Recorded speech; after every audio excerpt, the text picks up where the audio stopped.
Now excited to be joined by a very special guest. It is On Three's Jesse Simonton. Jesse, you know that you have something that people are interested in if you go on the big three, which is Feinbaum, Andy Staples, and myself. Of course, no, just kidding. What you should do is you should just give all of us different takes and just hedge as much as possible. Like deviate from what you actually wrote about and what the graphics said. Be like, you know what? I could actually see it playing out this way. That's probably the best way to go about it this time of year. Yeah, I think the Heisman. I think the whole conversation is going to kind of take a different tenor. With this 12-team playoff, I think we're just going to have to we're all having to kind of change our brains. I think for everything with the direction of the sport, and I think the Heisman is just kind of going to kind of be the next thing. Now it's still going to be quarterback dominant.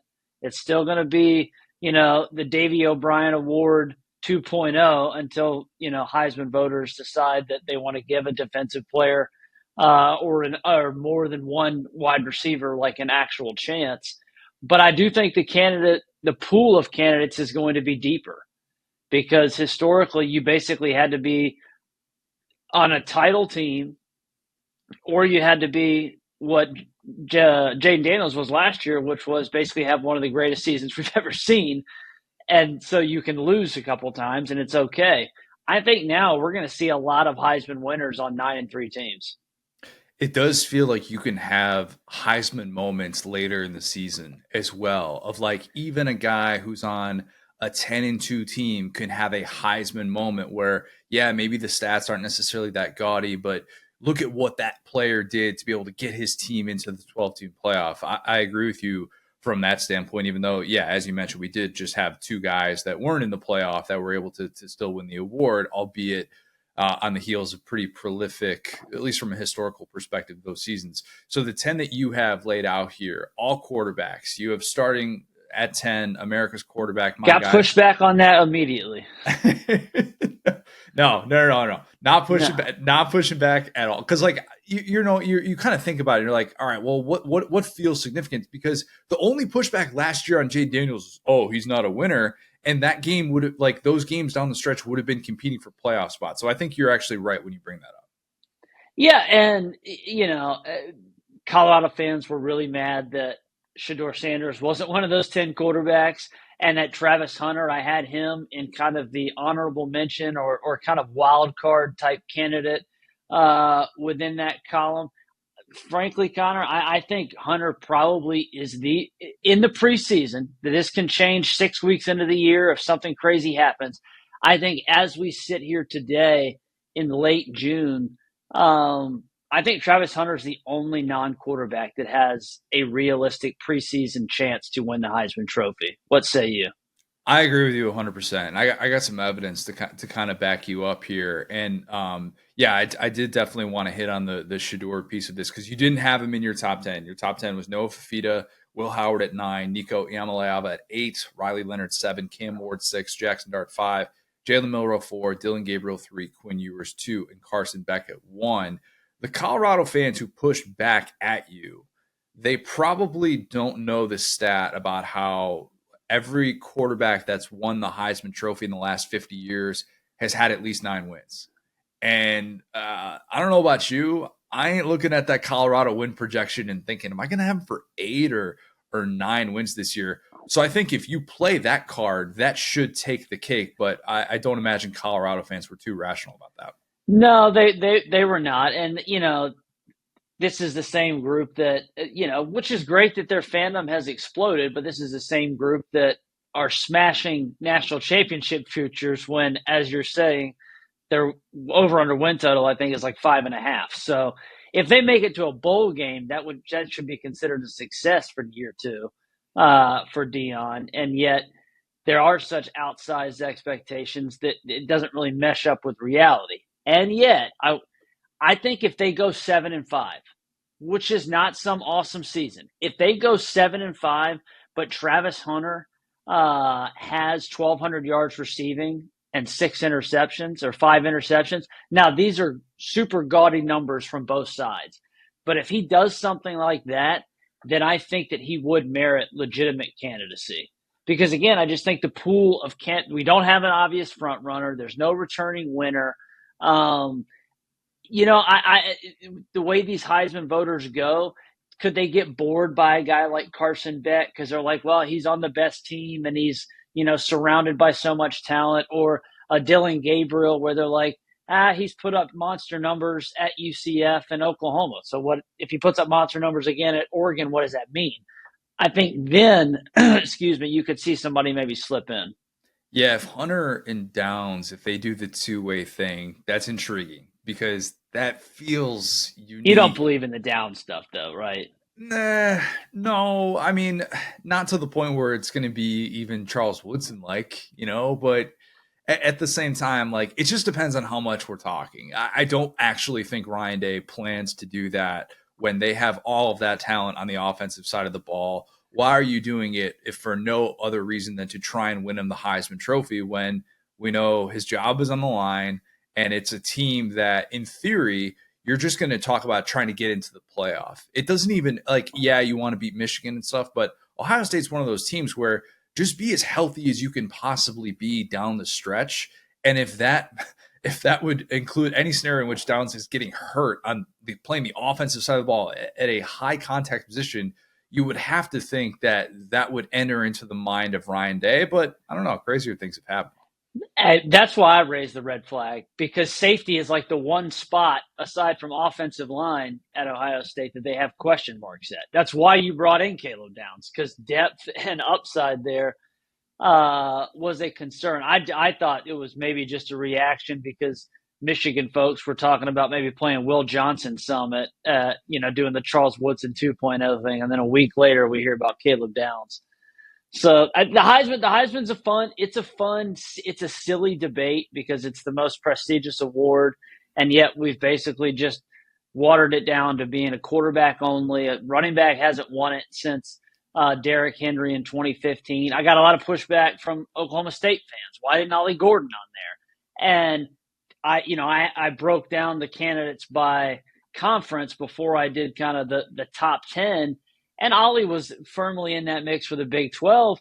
But it's kind of a twofold thing. I think that you're going to have to, I think at minimum, in my opinion, for a running back now to contend, you're going to have to rush for north of 2,000 yards. And you're probably going to have to star for a team that wins their conference. Now, Oklahoma State could do that, and Ollie Gordon could conceivably do that. But they also, then you look at the reality is say, hey, they brought in several running backs to literally ease the burden off him, from the transfer portal. They brought in a couple of guys that I think pretty intriguing. Is he going to get the touches? I don't know. So, if any running back could do it, he's probably the most likely. But I'm skeptical that that's the way it plays out. I could not agree more. I was going to bring up that number of 2,000 rushing yards. It isn't even just that Derrick Henry, Christian McCaffrey, like 2015 happened, and we haven't seen a running back win the award since then. We've only had one running back, Bryce Love. He was the only running back that's even been invited to New York since then. We have had more defensive linemen invited to New York than running backs in that 8-year stretch. So when you lay it out like that and you're realizing, man, it's not like we've just had this lack of talent at the running back position with Jonathan Taylor and Travis Etienne, Saquon, Bijan, like all these guys, Najee Harris. Like we've had studs at the position, and we've kind of all, and look, I'll include myself in this category now as a Heisman voter. We've all kind of just looked at them and gone, what have they really done that's been that game changing? Too many other people maybe impact their success. So look, you lay it out like that, and I'm nodding my head the entire time. If Oklahoma State fans want to push back, they're probably not paying attention to history. Here's the problem. You know what the problem is with running backs these days, I think, Connor, is that with the offensive evolution and the way the sport has exploded in terms of some of these gaudy statistics, a running back, you brought up Jonathan Taylor. That's a great example. But even someone maybe not even as good as Jonathan Taylor, you have a guy that rushes for 1,600 yards, really good, 28 touchdowns, awesome. We're talking like Blake Corum, what Blake Corum basically did. And yet, when you compare that to then, Jaden Daniels not only threw for what he threw for and did all that, he also rushed for 1,000 yards and another, 16 or whatever plus touchdowns. So they can just quarterback these dual threat quarterbacks now can just put up such raw stats. It's just hard for the running backs to kind of equate to that almost that level of value. And I just think that that's how a lot of voters have kind of looked at it, which is why I think a guy like, the favorites are obviously in the Big Ten and the SEC. But if you were going to go, not a super dark horse, because I like a Jackson Dart or some of those guys, but I think a safe bet or a solid bet is a guy like Cam Ward, because he's going to be able to put up numbers both ways. He's going to get some rushing stats, some rushing touchdowns if he hits in the Miami's offense. And I think, narrative obviously plays a role in all this. And if he's the guy that can kind of lead Mario to the crown there and kind of finally get Miami over the hump, first time they win the ACC championship or something like that, that would be a pretty big, chit in his candidacy. Yeah, it is. It is something that, look, even if I'm not particularly high on Miami, I can still I am not either. acknowledge I'm not either. I'm not either. Yeah, just setting out a path. that's the biggest thing. You just need that path to be there, and you kind of look at some of these guys, and you're like, all right, well, are you competing against yourself? Even though Dylan Gabriel is somebody that could end up being the FBS career leader in passing touchdowns by the end of this season, and he could have that mark. It still, you kind of look at it and you're like, all right, well, you're competing against what Bo Nix did last year, and then if you don't win your conference, whereas you look at the Cam Ward path and you're thinking, okay, the ACC, if it doesn't necessarily have a bunch of these heavy hitters at the top, yeah, it's got some depth, but if Miami's path is there, and if they do somehow have this type of season, we know that everyone is going to just crown Miami, even if they're only 10-2, and we're not necessarily convinced that they can even win a playoff game.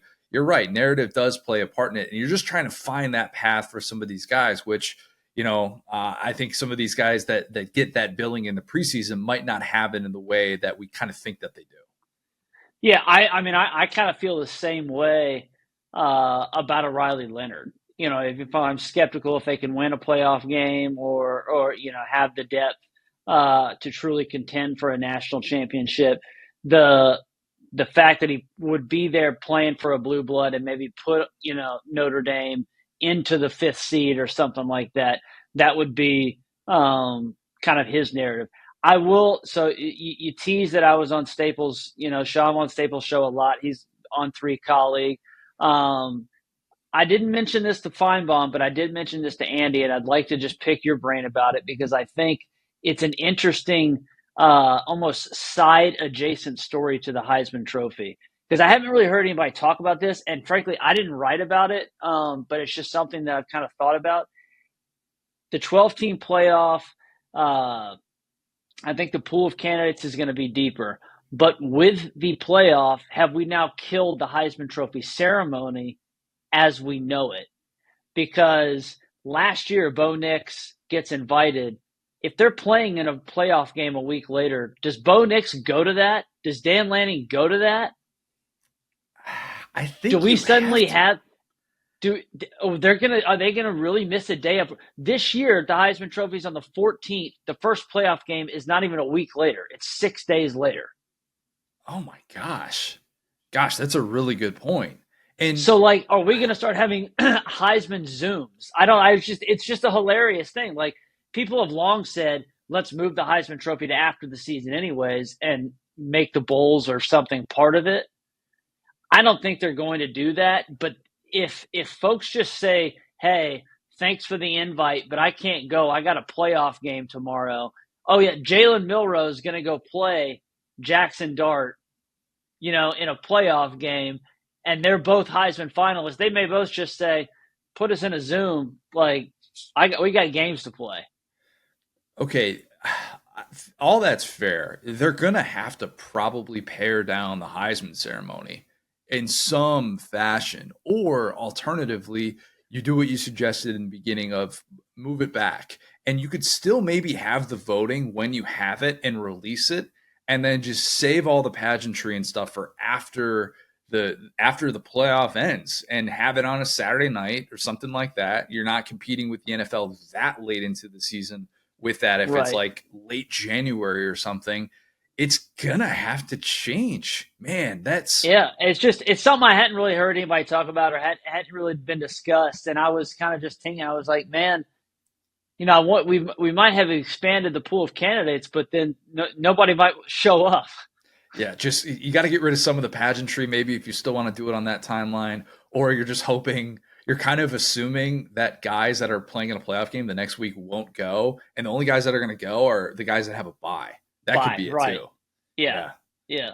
man. Okay, that's interesting. I'm gonna have to dig more into that. We'll definitely have to circle back to that. One of those guys that you were talking about, Jackson Dart.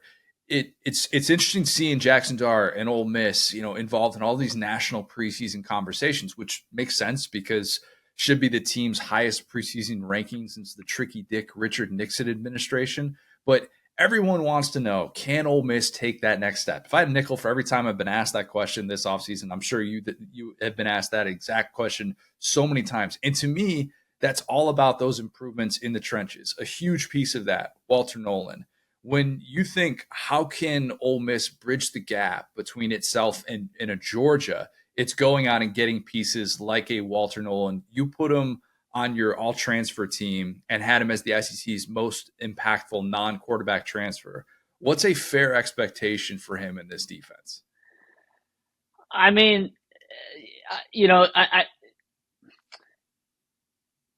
Lane Kiffin. This all circles back to what happened to him against Georgia last year. He said it explicitly after that game. They just got just railroaded. Quinshawn scored a touchdown or two early, and then after that, they just got bludgeoned, where they could not stop anything. They couldn't stop the run. They couldn't stop Carson Beck throwing it over their heads.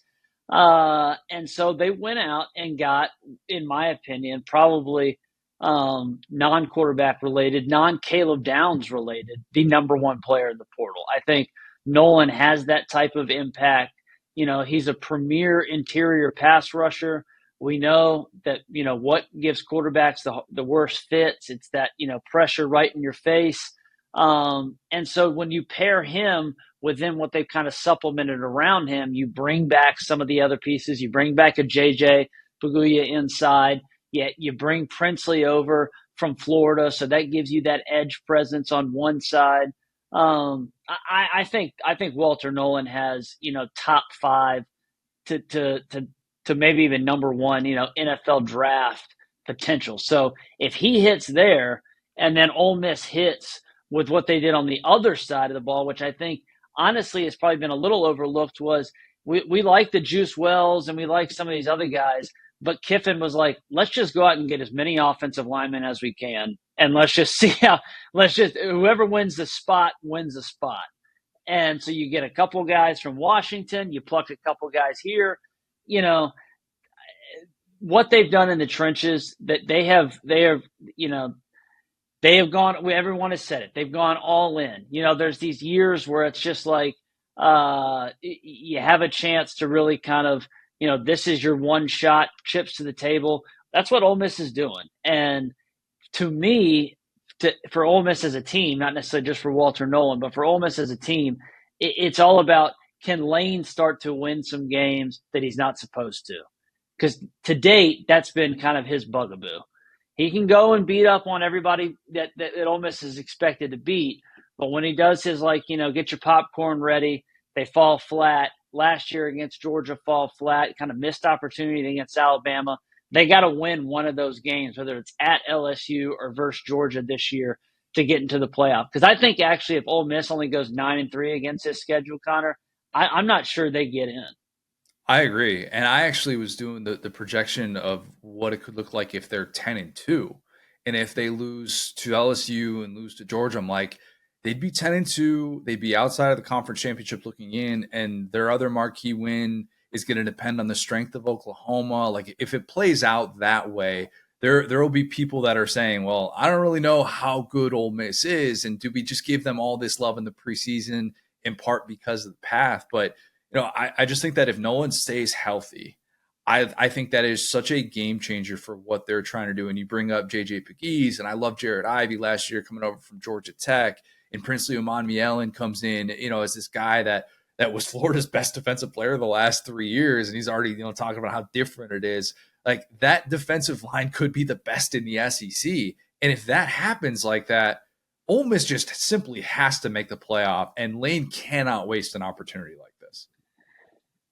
Yeah, I will say this. Here's what's ironic about the statement that you just said, because you mentioned Ivy. Ivy, I think, is an underrated.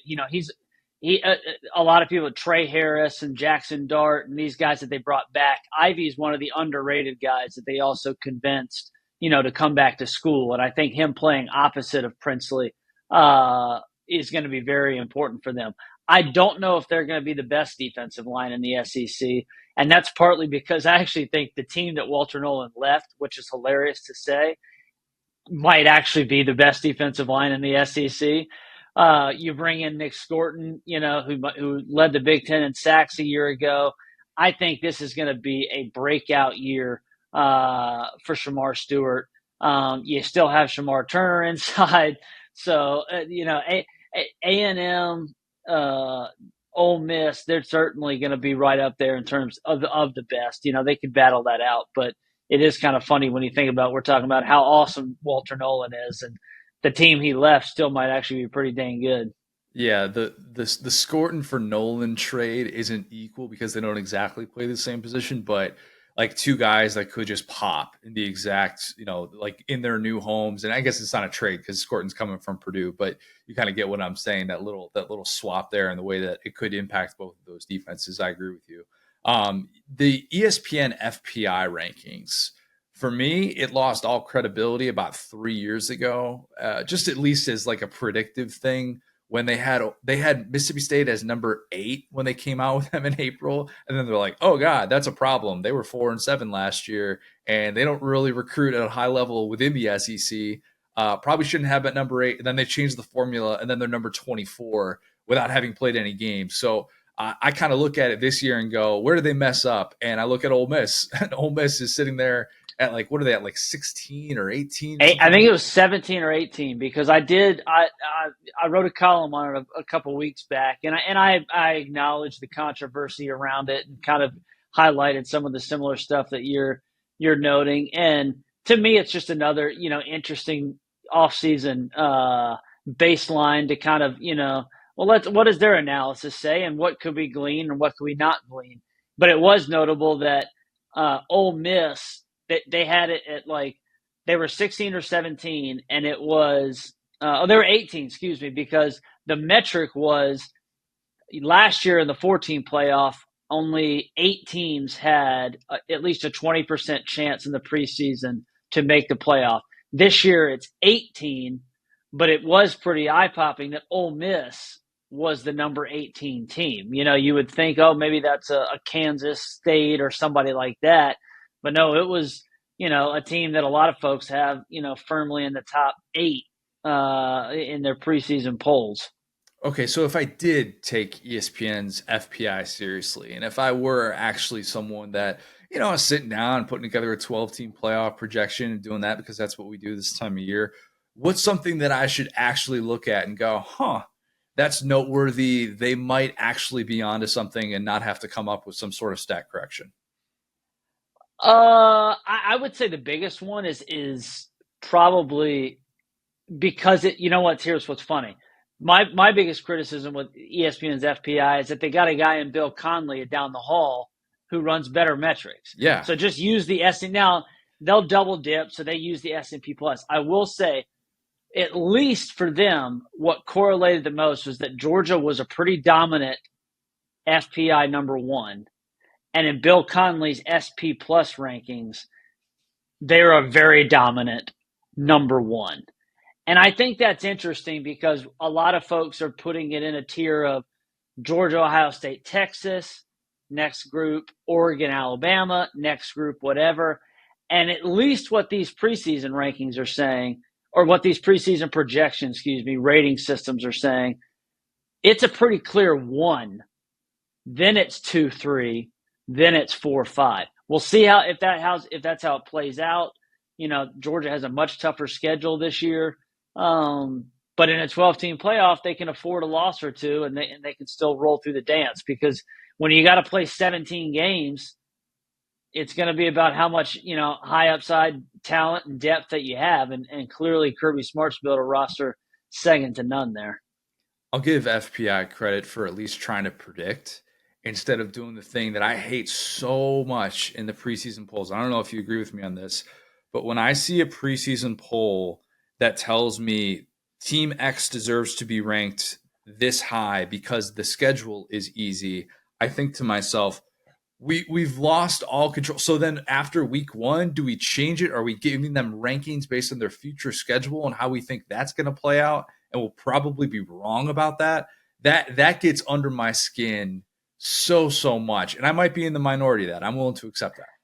No, I think that everybody kind of looks and kind of assembles these, whether it's coach rankings or power rankings, preseason rankings, via their own lens. But I think that that's a very fair way to assess it, and be frustrated by like, oh, well, Missouri doesn't play anybody, so we're going to bump them up. Where if they had a gauntlet like Oklahoma, we're going to drop them down. Doesn't make sense. And like, yeah, I can think, okay, I'm not going to probably put Florida in my preseason top 25 just because 3 consecutive losing seasons. But if my decision making is because I think Florida's got this gauntlet schedule, then to me, I'm doing this all wrong. And if Florida was coming off of 9-3 or something like that, and then I was making that decision, it just like, what are we doing here? That just wouldn't make any sense. Last question for you.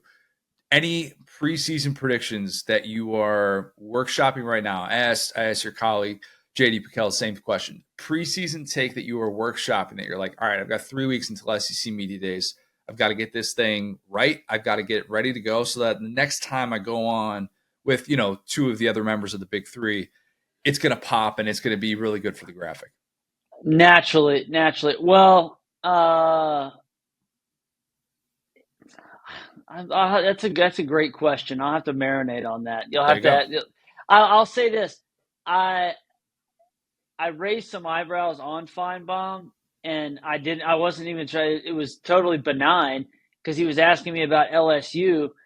I don't think Brian Kelly's in any danger, just like I don't think Marcus Freeman at Notre Dame is in any danger. But I think they both are entering extremely pivotal year 3s where, depending on what happens this fall, we could be looking at a bit of an existential crisis with those fan bases being like, what happened here? Did we get it right by plucking Kelly from Notre Dame? And did Notre Dame do it right by immediately promoting Marcus Freeman? Because it's been ballyhooed throughout this offseason about the Notre Dame, year 3, either make it to a national championship game, or you're probably not long in South Bend. And everyone knows that, the last several coaches at LSU have won a national title. And I'm someone that has Brian Kelly, like 3 on my of overall, head coaches in the country list. So I believe in what he can do. I think he's a much better coach than Orgeron or Les Miles. But I do think they whiffed in the portal, specifically at defensive line. And whether they wanted to pay or not wanted to pay, that could be the difference between winning 10 or 11 games and going 9-3 again, and some folks being like, hey, we thought we were signing up for more. Okay, so I like that. And I agree. I do think that as much as we talk about the inclusion of the 12-team playoff, not being in it is going to hurt that much more, especially if you're at a proud program and, it's year 3 and you're kind of looking at it very black or white of like, all right, where have we done X, Y, and Z to get to this point? Exactly. The take, I think, is then like, hey, I think by this time next year, the most angsty fan base in all of college football will be LSU, because maybe if they miss the playoff this year and the way that it could set up for Brian Kelly. So that's a nice way of saying, like, I don't think Brian Kelly's job is in jeopardy, but by this time next year, this will be the storyline. There you go. You could really get hot with some stuff about Auburn and Florida, too.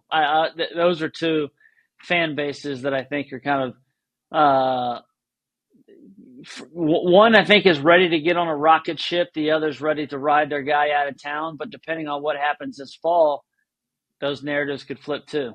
Yeah, and Florida fans right now are at the place where if national people say it, they hate it, but they know what they're saying in those meetings behind closed doors amongst friends about Billy Exactly. Napier and the Their uncertainty. their text chains are telling no lies.